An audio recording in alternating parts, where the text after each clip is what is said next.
नमस्कार. स्पर्धा विश्वमध्ये आपलं स्वागत आहे. आज आपण या व्हिडिओमध्ये परीक्षेच्या दृष्टीने अतिशय उपयुक्त असा प्रश्नसंच घेणार आहोत. त्यामुळे हा व्हिडिओ तुमच्यासाठी नक्कीच उपयुक्त ठरणार आहे. व्हिडिओ शेवटपर्यंत बघायचा आहे. त्याचबरोबर तुम्ही जर या चॅनलवरती नवीन असाल तर आपल्या चॅनलला आता सबस्क्राईब करून ठेवायचं आहे, जेणेकरून नवीन नवीन व्हिडिओ सर्वात अगोदर तुमच्यापर्यंत पोहोचतील. चला तर वेळ वाया न घालवता व्हिडिओला सुरुवात करूया. व्हिडिओचा पहिला प्रश्न बघा. कोणत्या गव्हर्नर जनरलने मराठा पेशव्याला पदावरून हटवले?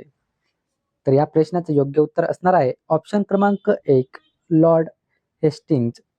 लॉर्ड हेस्टिंग्ज याने मराठा पेशव्याला पदावरून हटवले. त्यानंतर आपण प्रश्न 2 बघूया. ब्रिटिश काळात रयतवारी पद्धतीचा प्रारंभ कोणत्या प्रांतात झाला? खूप महत्त्वपूर्ण प्रश्न आहेत मित्रांनो, लक्षात घ्या. ब्रिटिश काळात रयतवारी पद्धतीचा प्रारंभ कोणत्या प्रांतात झाला?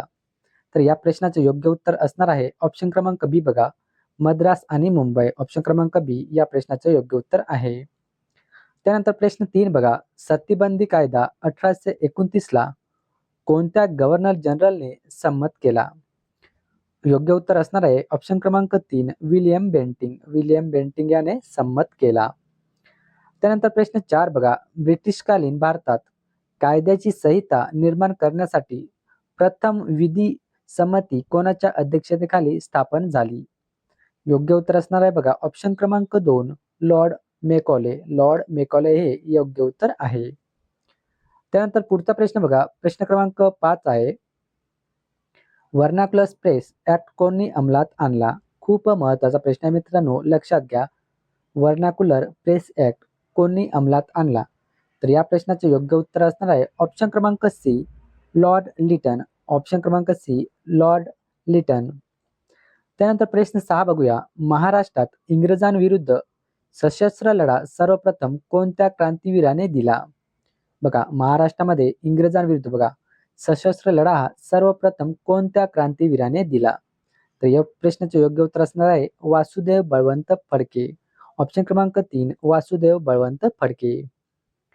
त्यानंतर पुढचा प्रश्न बघा. राष्ट्रीय काँग्रेसची स्थापना कोणत्या वर्षी झाली? बघा, प्रश्न 7 आहे. राष्ट्रीय काँग्रेसची स्थापना कोणत्या वर्षी झाली? तर योग्य उत्तर असणार आहे ऑप्शन क्रमांक बी, 1885. ऑप्शन क्रमांक बी 1885 हे योग्य उत्तर असणार आहे. त्यानंतर प्रश्न 8 बघा. राष्ट्रीय काँग्रेसच्या पहिल्या महिला अध्यक्ष कोण होत्या? प्रश्न बघा, राष्ट्रीय काँग्रेसच्या पहिल्या महिला अध्यक्ष कोण होत्या? तर योग्य उत्तर आहे बघा एनी बेझंट. ऑप्शन क्रमांक 2, एनी बेझंट. त्यानंतर प्रश्न 9 बघा. सरहद गांधी या नावाने कोणाला ओळखले जाते? बघा, सरहद गांधी या नावाने कोणाला ओळखले जाते? बऱ्याच परीक्षेमध्ये हा प्रश्न विचारण्यात आलेला आहे. आता परत विचारला जाऊ शकतो, त्यामुळे लक्षात घ्यायचं आहे की या प्रश्नाचे योग्य उत्तर असणार आहे खान अब्दुल गफार खान. ऑप्शन क्रमांक 3, खान अब्दुल गफार खान हे योग्य उत्तर आहे. त्यानंतर प्रश्न 10 बघा. अभिनव भारत यंग इंडिया संघटनेचे मुख्यालय कुठे होते? अभिनव भारत या संघटनेचे मुख्यालय कुठे होते? तर उत्तर असणार बघा, या प्रश्नाचं उत्तर आहे ऑप्शन क्रमांक सी, नाशिक. नाशिक या ठिकाणी याचं मुख्यालय होते. त्यानंतर पुढचा प्रश्न बघूया. लंडनमध्ये इंडिया हाऊसची स्थापना कोणी केली? लक्षात घ्या, लंडन या ठिकाणी इंडिया हाऊसची स्थापना कोणी केली? तर योग्य उत्तर आहे ऑप्शन क्रमांक बी, श्यामजी कृष्ण वर्मा. त्यानंतर प्रश्न 12 बघा. राष्ट्रीय काँग्रेसच्या कोणत्या अधिवेशनात जहालवादी व मवाळवादी अशी फूट पडली? खूप महत्वाचा प्रश्न आहे मित्रांनो, लक्षात घ्या. राष्ट्रीय काँग्रेसच्या कोणत्या अधिवेशनामध्ये जहालवादी व मवाळवादी अशी फूट पडली? उत्तर काय असणार आहे याचं? तर ऑप्शन क्रमांक सी बघा, सुरत 1907. त्यानंतर प्रश्न 13 बघा. कोणत्या कायद्याने भारतात सांप्रदायिक मतदाराची ओळख करून दिली? तर उत्तर आहे बघा या प्रश्नाचं ऑप्शन क्रमांक डी, 1909 चा कायदा, मोर्ले मिंटो. 1909 चा कायदा आहे मोर्ले मिंटो. त्यानंतर प्रश्न 14 बघा.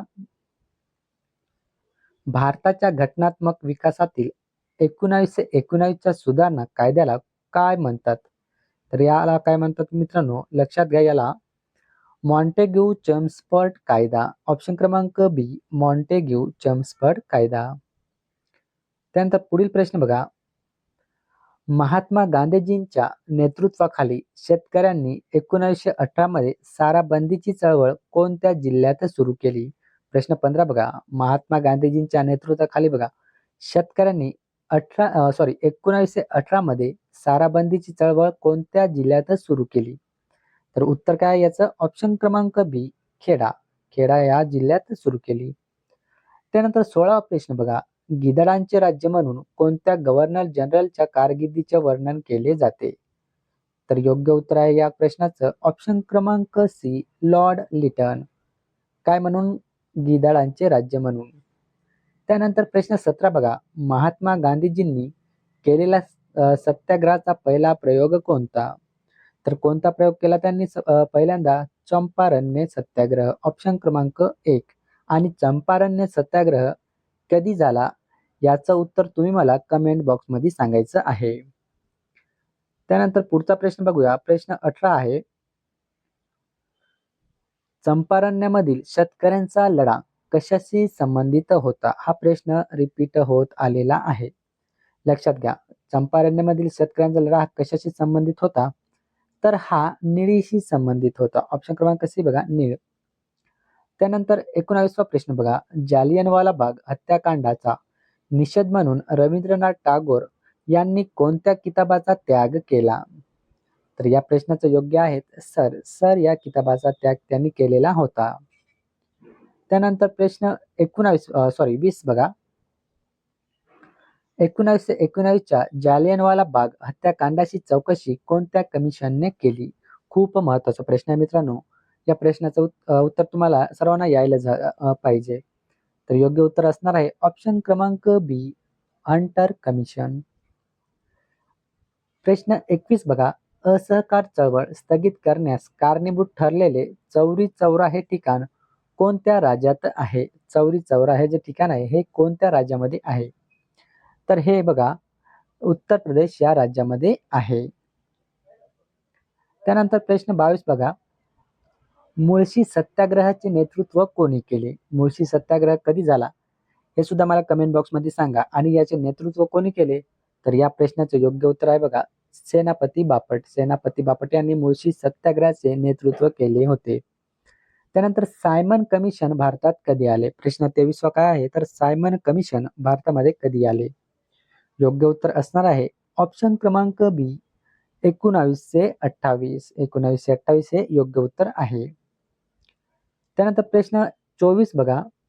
सन 1927 मध्ये कोणी महाड येथील चौदार तळ्याचा सत्याग्रह केला? आता जवळपास सर्वांना ज्या प्रश्नाचं उत्तर माहीतच असायला हवं. तर योग्य उत्तर काय आहे? डॉक्टर बाबासाहेब आंबेडकर. त्यानंतर प्रश्न 25 बघा.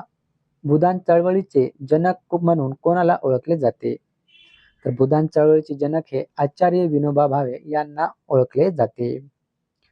तर अशा प्रकारे मित्रांनो या ठिकाणी आपण एकूण 25 प्रश्न बघितलेले आहेत जे की पेपरमध्ये तुम्हाला नक्कीच उपयुक्त ठरतील. तुम्हाला जर हा व्हिडिओ आवडला असेल तर व्हिडिओला एक लाईक आणि आपल्या मित्रांपर्यंत शेअर नक्कीच करायचा आहे. चला तर इथंच थांबूया. जय हिंद, जय महाराष्ट्र.